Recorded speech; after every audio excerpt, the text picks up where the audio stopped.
લખપત તાલુકા કોંગ્રેસ સમિતિ દ્વારા પાંદરો જિલ્લા પંચાયત સીટની તાલુકા પંચાયત સીટ પર જનસંવાદ કાર્યક્રમની પ્રસ્થાન કરવામાં આવ્યું.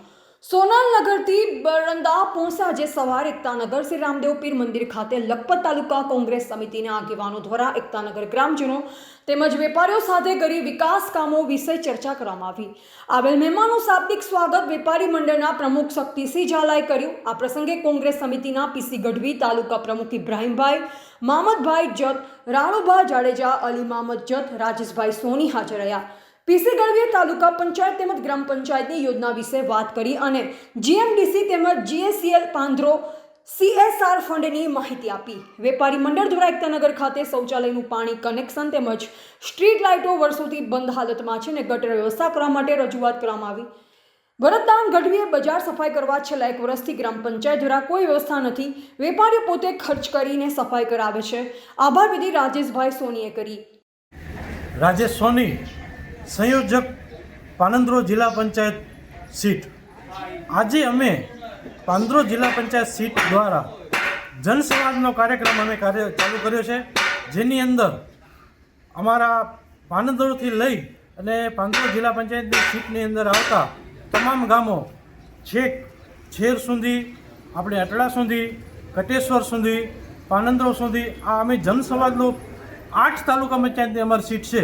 એ 8 તાલુકા પંચાયતની સીટ ઉપર અમારી આ લખપત તાલુકાની ટીમ જે છે, જેમાં અમારા પ્રમુખ ઇબ્રાહીમભાઈ કુંભાર, મંડળના પ્રમુખ શ્રી પીસીભાઈ ગઢવી, સંયોજક તરીકે રાજેશભાઈ સોની તેમજ લખપત તાલુકાની સમસ્ત કોંગ્રેસની ટીમ આજે સવારના 9:30 વાગે સોનલનગરથી સ્ટાર્ટ કરી અને છેક આખા વિસ્તારની અંદર અમે ફરશું અને લોકોના પ્રશ્નોની સાથે જાણકારી લોકોને કહેવા માંગીએ છીએ કે કોંગ્રેસની ટીમ આપની સાથે છે. કાંઈ પણ કાર્યક્રમ હોય, કાંઈ પણ પ્રશ્નો હોય તો આજના દિવસે અમે સાંભળવાની પૂરેપૂરી તૈયારી છે અને લોકોને ઉકેલવાની અમે ખાતરી આપીએ છીએ. સ્ટ્રીટ લાઇટ, ગાંડા બાવળ, અત્યારે સરકારે ગાંડા બાવળને એકદમ નાશ કરવાનો એક અભિયાન ચલાવ્યું છે. તમે કદાચ જોતા હશો, અહીંયા બહુ એક વિડીયો આવ્યો તો ટ્રેક્ટરોનો કે ટ્રેક્ટર અહીંયા દોડે છે.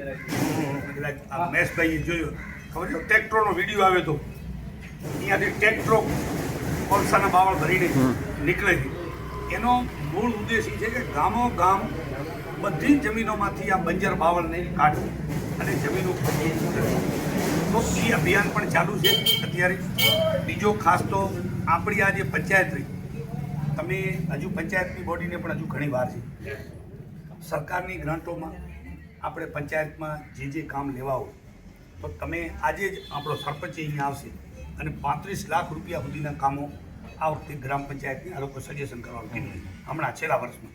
તો એમાં તમે બીજો કાંઈ નહીં આપણે કરી શકીએ, ભલે 35 લાખમાં મોટા રોડ ન બનાવી શકીએ, પણ સ્ટ્રીટ લાઇટો અને આ શૌચાલયને પાણીની ટાંકીઓને કનેક્શન મળે, આ 2 કામ તો આપણે ઇમરજન્સી. બીજું મેન છે ગટર લાઈન, ડ્રેનેજ લાઈન છે અમારે, પણ કે ખાડ કૂવાની કોઈ વ્યવસ્થા છે જ નહીં. એટલે બધું જાહેરમાં બધું ગંદકી રસ્તામાં જઈએ ને પાણી ગંદકી. રિપોર્ટર રમેશભાઈ ભાનુશાલી, નલિયા, અબડાસા, કચ્છ.